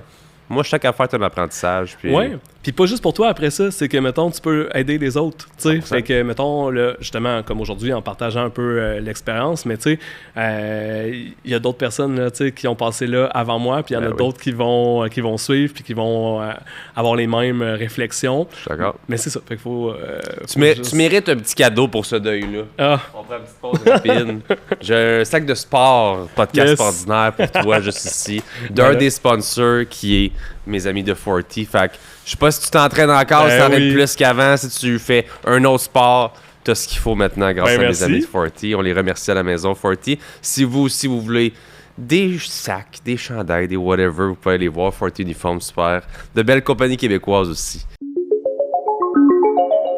Petite pause au podcast d'aujourd'hui pour vous parler d'un des sponsors du podcast ordinaire qui se trouve à être 40 Uniform, qui est une compagnie incroyable qui font de l'impression de vêtements corporatifs. Si vous avez une compagnie qui a besoin de quoi que ce soit, des tote bags comme ça à l'effigie de votre entreprise, des casquettes, des hoodies, des manteaux, name it. Peu importe ce que vous avez besoin, ils ont les meilleurs forfaits au Québec, tout simplement. Si vous voulez imprimer 50 t-shirts pour vos gars sur le chantier de construction, peu importe qu'est-ce que vous avez envie, 40 Uniform peut rendre ça réalité. Rendez-vous sur le site web dès maintenant et allez voir les différents forfaits qui sont disponibles. Et merci énormément à 40 de sponsoriser l'épisode d'aujourd'hui. De retour à l'épisode. Ouais. J'ai envie qu'on parle de tes livres. Ouais. 14 livres, ça en fait beaucoup. Ouais. Y a-t-il des moments où on manque d'inspiration à écrire autant de livres tout le temps? Hey, encore non. une fois, non? Vas-y. Parce que souvent, on parle des histoires là, quand on parle des livres. Toi, c'est des recettes. Ouais, mais Ça c'est en des prend? histoires aussi. Vas-y, raconte-nous ça. Ouais, parce que je suis toujours allé dans une thématique. OK. Tu sais, fait que ça n'a jamais été des livres, mettons, je vais dire généralistes, là, tu sais, comme, mettons, tu sais, que c'est Recettes ça. santé, puis c'est... Ouais, c'est toutes les... Tu sais, genre, mettons, tu sais, j'en ai un, là, pour te dire, qui s'appelle, mettons, Complètement banane, puis c'est axé sur le pain aux bananes. OK. Fait que, tu sais, on est très niché. Tu sais, quand je te dis c'est niché, là, mais c'est qu'il y a un marché. Parce que moi, ce que je me suis dit, tu sais, justement, quand je te parlais de mon doctorat, puis de l'analyse web, tout ça, ben quand, là, je regarde mes mots-clés, là, mettons, du SEO, puis tout ça, puis qu'est-ce qui est le plus recherché, tu sais, sur le web, hey, t'avais muffin aux bananes, puis pain aux bananes, c'était top, là, top recherche, là. Parce que t'as Let's tout go, le temps des vieilles bananes qui traînent, tu sais, ça coûte pas cher. Les gens, ils achètent ça en grappe, puis là, t'en as comme 15, puis là, finalement, elles sont toutes jaunes ou brunes en même temps, tu sais. Ouais. Fait que là, tu fais quoi? Tu les mets au congélo ou tu fais des pains aux bananes puis des muffins. Fait que là, je me suis dit, ça serait vraiment cool, justement, d'avoir une recette, mais tu sais, vraiment bonne, la recette. Tu sais, la recette de pain aux bananes, là, mettons, moelleux, vraiment écœurante. Puis après ça, je la décline, puis là, je fais des... Tu sais, toutes les sortes, là, toutes les sortes inimaginables. Puis en fait, là, après ça, je pousse la réflexion un petit peu plus loin. Puis là, parce que j'aime ça écrire des intros un petit peu plus longues. Là, tu sais, je racontais un petit peu une histoire, tu sais, un storytelling, un peu parler de la banane, sur ce livre-là. Hein. Ah ouais. Parce que chaque livre a un peu son univers.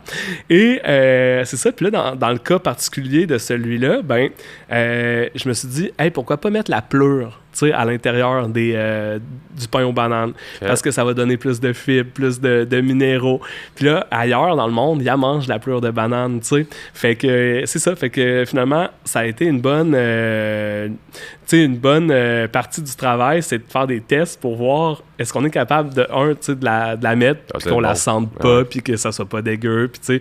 Puis finalement, ça a donné un angle qui était un petit peu anti-gaspillage, tu sais, parce que là, on utilisait quasiment 100% de la banane. Là. Il y avait juste les deux extrémités qu'on coupait, that's it. Puis après ça, je me suis dit, hey, je vais pousser la réflexion plus loin. Fait que qu'est-ce qu'on fait pour pas gaspiller le pain ou les muffins, tu sais, qui sont secs ou qui sont sur le bord, mettons, de moisir, tu sais. Puis on veut pas les faire congeler. Ben là, j'ai dit, on va faire une section genre anti-gaspillage. Fait que des croûtons, tu sais, de la chapelure. Fait que tu peux utiliser, mettons, ta chapelure de pain aux bananes pour faire des fonds de tarte, tu sais.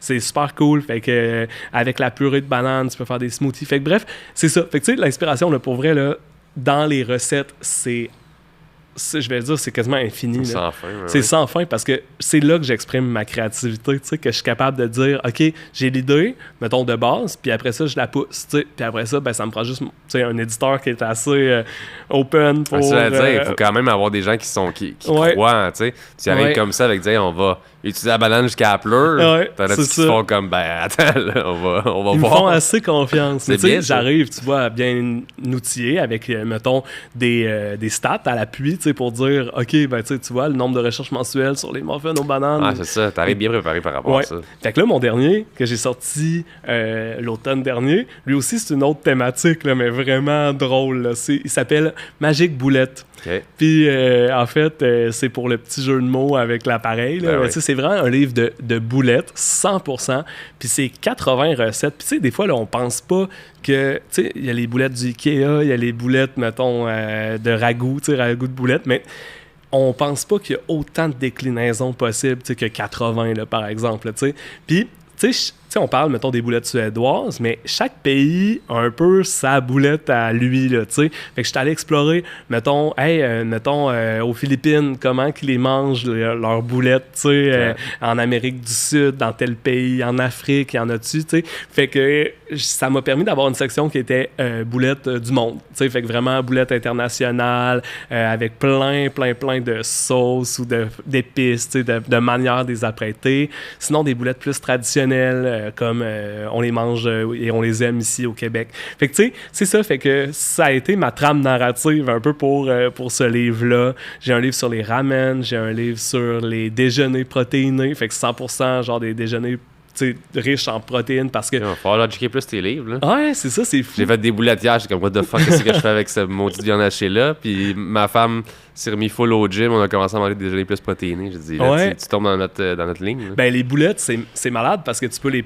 portionner mettons, avec d'une portionneuse, là, mettons, au gramme que tu veux. Là, si tu veux des boulettes de 1 once chaque, mais si tu en prends 5, tu as 5 onces de viande. Fait que c'est facile à compter, c'est facile à geler. Ouais. Fait que je trouvais que c'était vraiment cool. Puis justement, ça sortait bien aussi sur les réseaux sociaux. C'est parce que c'est facile à faire. Fait que les gens, ils triplent. Puis il y a plein de gadgets, genre aussi Amazon, mettons, que tu peux acheter pour faire des boulettes. Fait que là, c'était cool à tester. Là, ça va-tu plus vite, c'est-tu efficace, pas efficace, fait que on a bien ri en tout cas quand mon équipe et moi on a développé le livre, là, on a eu bien du fun. Y a-tu beaucoup d'investissement même, parce que là on parle 80 recettes de boulettes, il y a de la viande hachée qui s'est fait passer là. Ouais, ben écoute, mettons, pour te donner une idée, là, mettons, pour 80 recettes, mon budget d'épicerie pour un livre, là, mettons, c'est à peu près 2500 à 3000 $. OK. Mettons, puis ça inclut des tests culinaires là-dedans. Fait que ça, c'est à peu près le coût juste en matière, là, mettons, en épicerie, en aliments, pour un... Mais en même temps, je te dis ça, mais c'est peut-être un petit peu plus parce que j'utilise quand même des affaires que j'ai aussi à la maison. Tu sais, mettons, des épices, là, tu sais, je rachète pas à chaque recette les épices, j'en réutilise. Fait que peut-être que finalement, ça serait plus cher, mais ça donne une bonne idée, tu sais. Fait que c'est à peu près ça. Fait que pour le site web, par contre, on a une autre... Tu sais, mettons, quand on fait un livre, là, tu vois, c'est 100% des boulettes. Fait que quand on s'y met, on fait une journée de boulettes. On roule, tu sais, des boulettes, ça n'a pas de sens. Mais quand on fait des recettes pour le site, là, j'ai changé un peu ma vision récemment par rapport justement au gaspillage alimentaire pour dire, hey, ça se peut pas, là, on peut pas jeter genre, tu sais, il faut qu'on soit bien plus organisé. Fait que, tu sais, mettons, exemple, la semaine passée, on prévoyait des recettes pour cet été à base de framboises, tu sais. Fait que, mettons, ma thématique aurait été ça, tu sais, parce que les framboises, mettons, étaient en spécial chez une bannière d'épicerie, tu sais. Fait que le deal était vraiment bon. Fait que là, ça valait la peine de se dire, OK, on achète une grosse quantité, puis on cuisine la framboise. Fait que là, c'est plus ça. Fait que là, maintenant, genre, je vais pas y aller... je vais vraiment suivre les rabais pour me dire, je vais acheter vraiment l'aliment vedette, mettons, de cette semaine-là. Puis là, on va partir notre shooting, mettons, ou nos déclinaisons de recettes à partir de ça. Puis on va faire ce qui manque. Fait que, tu sais, parce que, tu sais, là, finalement, là, j'ai des milliers de recettes. Fait que, tu sais, mettons, le gâteau aux framboises, je l'ai, là. Fait que là, c'est quoi qu'on fait avec des framboises, tu sais? Là, tu peux le mettre bien plus tard au calendrier, si tu veux. Exact. Fait que là, dans le fond, on les fait, mais on les publie plus tard, exactement, comme tu dis. Fait que c'est une autre gestion, mais ça nous permet d'économiser beaucoup, là, tu sais, sur l'épicerie, puis de moins gaspiller. Puis aussi, ça nous permet de réutiliser aussi, des fois, des affaires dans 2 ou 3 recettes. Parce que, par exemple, si je faisais une salade avec des framboises, puis que j'aurais mis des framboises fraîches en garniture, celles-là, je vais pas les manger ou je vais pas les jeter, tu sais, je vais quand même les réutiliser pour ma prochaine recette, que c'est peut-être des muffins, puis tu sais, fait que je réutilise, là, tu sais, fait que c'est ça, puis mettons, quand le monde, il me demande tout le temps si on triche, là, mettons, si on fait des... dans les photos, là, tu sais, s'il y a des trucs, là, tu sais, mettons, qui sont comme pas vraiment de la bouffe, puis comme, tu sais, autrefois en publicité, là, je pense qu'ils ont plus le droit. Pour que visuellement, c'est ça plus beau, là, c'est ça, c'est ça. Mais non, nous autres, là, 100% de ce que je photographie, c'est 100% ce que je mange, tu sais. Fait que il n'y a jamais de triche, là, tu sais. Je remplace pas, j'ai pas un substitut. Tu sais, nous autres, ça fait partie de nos tests aussi, aussi, là, tu sais, fait que si je fakeais, ça marcherait pas, là, tu sais, fait que c'est le vrai rendu, puis tu sais, on veut inspirer les gens, fait que tu sais, de la manière qu'on place, mettons, ou qu'on monte un plat, ou qu'on présente une salade, ben c'est pour t'inspirer aussi, puis que te donner faim, fait que...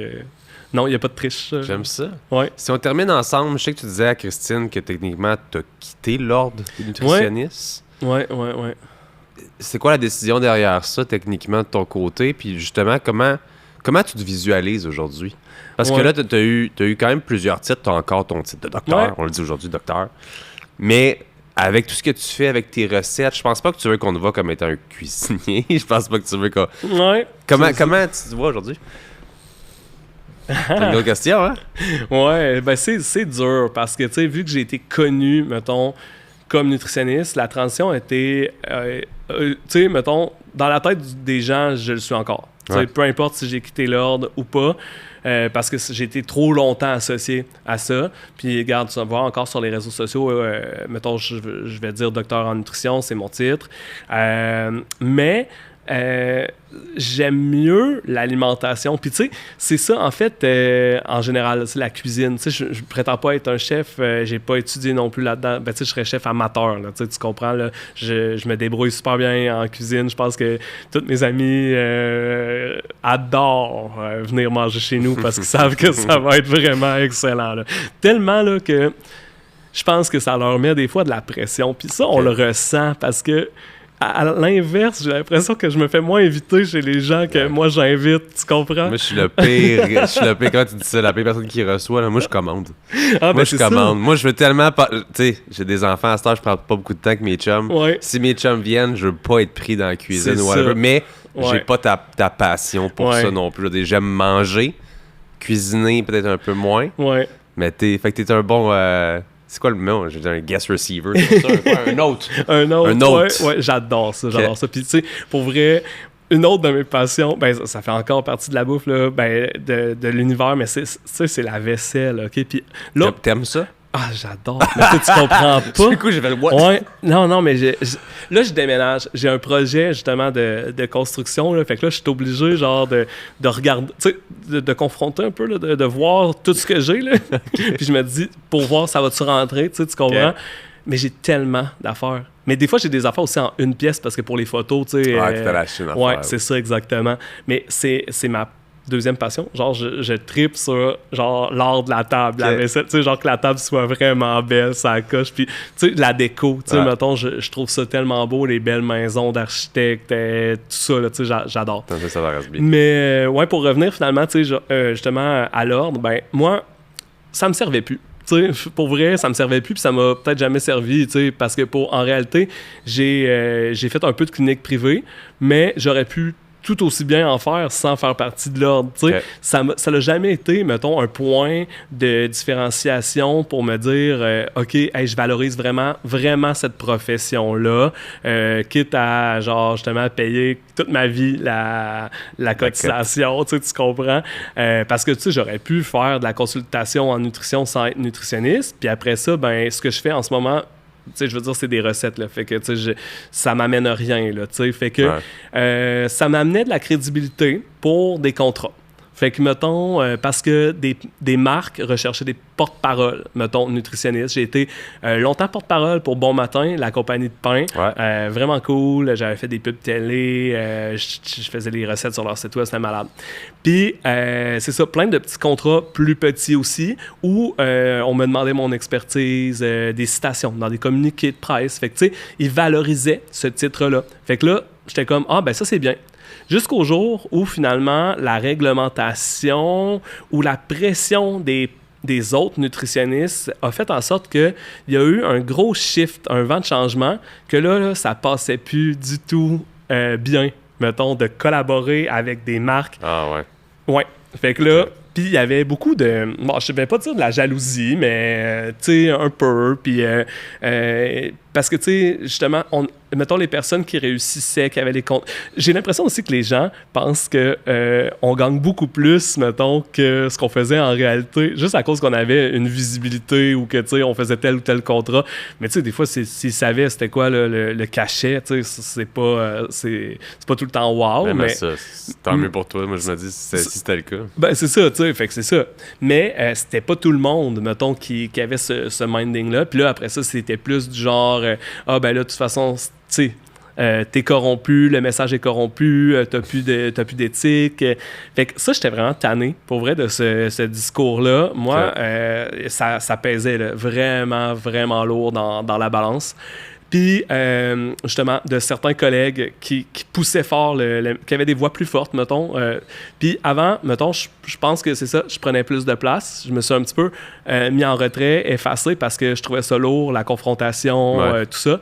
Puis, jusqu'au jour où, mettons, justement, une première genre plainte du syndic est arrivée, puis c'est des collègues, tu sais, justement, entre eux, là, tu sais, qui font des plaintes, là, tu sais, souvent, l'ordre est là pour protéger le public, mais finalement, c'est plus, justement, une dénonciation de la part d'un collègue. Okay. Et c'est ça, fait que finalement, une première plainte est arrivée parce que j'avais fait un contrat, justement, puis c'était pour une industrie québécoise dans le jus, puis j'avais mentionné une affaire dans une capsule vidéo, une phrase, par exemple, tu sais, sur une recommandation, tu sais, mais qui était validée, là, tu sais. Puis finalement, à cause que l'aura santé autour du jus, c'était diabolisé, là, tu sais, du sucre, c'est que du sucre, tu sais. Fait que là, finalement, j'ai reçu une première plainte. Fait que là, bref, ça reste comme ça. Fait que là, quand tu reçois... C'est pas une plainte, en fait, là, parce que, tu sais, c'est comme une... comment qu'on appelle ça, en fait? C'est comme une... je pourrais pas dire le processus, tu sais, ça l'a pas fait de tâches disciplinaires, là, c'est ça, c'est vraiment genre comme une espèce de, finalement, hey, regarde, il y a ça. Papier, là, c'est ça. Carton jaune. Ouais, fait que là, t'appelles, un carton jaune. Fait que là, mettons, là, faut que tu rendes des comptes au syndic, tu sais. Fait que là, finalement, là, faut que tu fasses toute ta paperasse pour montrer que, tu sais, t'étais pas trop dans le top. Faut que tu fasses un plan de rétractation, puis tout ça. En tout cas, fait que bref, je fais tout ça, tu sais. Mais là, c'est stressant, puis cette syndic-là, d'ailleurs, elle est plus là, mais elle était tellement pas aimée, puis c'était fou, là, parce que elle te parlait, là, mais c'est comme si c'était, mettons, elle voulait te faire pleurer, là. C'était comme, genre, t'es le pire trou de cul, mettons, qui existe, là, tu sais. Puis il y en a plusieurs qui ont vécu ça, puis qui, mettons, tu sais, il y avait de la difficulté à passer à travers ces appels. Okay. Puis, fait que là, c'est ça, fait que là, finalement, moi, j'avais pas peur, tu sais, d'y tenir tête, là, tu sais, fait qu'elle maïssait, là, tu comprends, là. Fait que là, finalement... On la salue, d'ailleurs. Ouais, on la salue. Puis là, finalement, elle travaille plus là. Puis, mais ce qui était intéressant, c'est que... là, tu sais, on raccroche, tout ça, là, j'envoie mon plan de rétractation, tout ça, fait que j'attends des nouvelles, tu sais.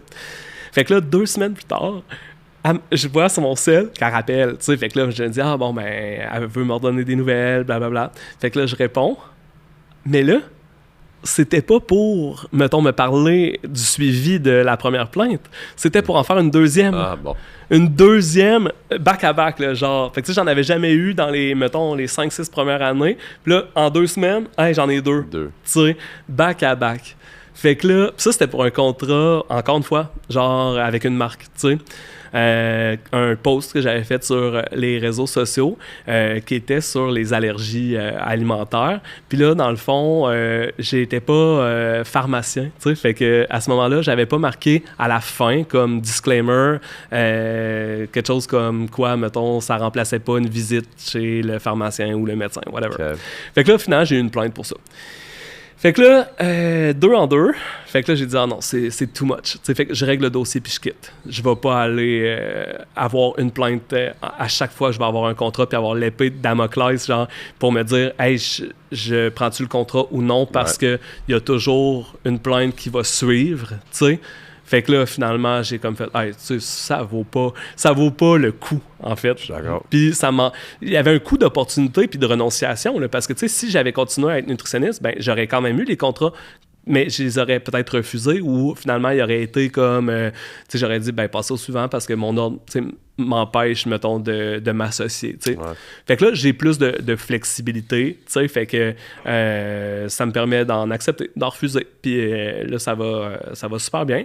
Mais aussi, le fait de prendre une tangente un petit peu plus alimentaire, tu sais, tu parlais de UGC, tu sais, des recettes, tu sais, il y a moins de risques, là, tu sais, je veux dire, moi, je m'amuse, tu sais. Au quotidien, là, c'est ça, là. Fait que j'ai pas envie d'être dans le scandale, dans la confrontation. Moi, j'ai juste envie de m'amuser. Ben oui. Puis d'être dans la cuisine, puis tu sais, que ça soit bon, coloré, puis je partage. Puis tu sais, si ça te plaît, tant mieux. Si t'as envie de cuisiner, ben, tu sais, mais il y en a toujours qui vont chialer, puis là, qui vont dire « Ah, c'est trop sucré, c'est trop salé. » Mais tu sais, who cares? Ça, un moment donné, on peut pas plaire à tout le monde, hein, c'est ça. au final. Exact. C'est pour ça que t'es pas ordinaire, Hubert Cormier. Merci Voilà. beaucoup d'avoir été avec moi sur le podcast Pas ordinaire. Hey. C'était un plaisir d'être avec toi. Je te l'ai dit, il faut checker un peu plus tes livres. On va faire des belles recettes. Absolument. Merci d'avoir fait la route. Ben, merci pour l'invitation. Merci à toi. Bon succès pour la suite. Merci.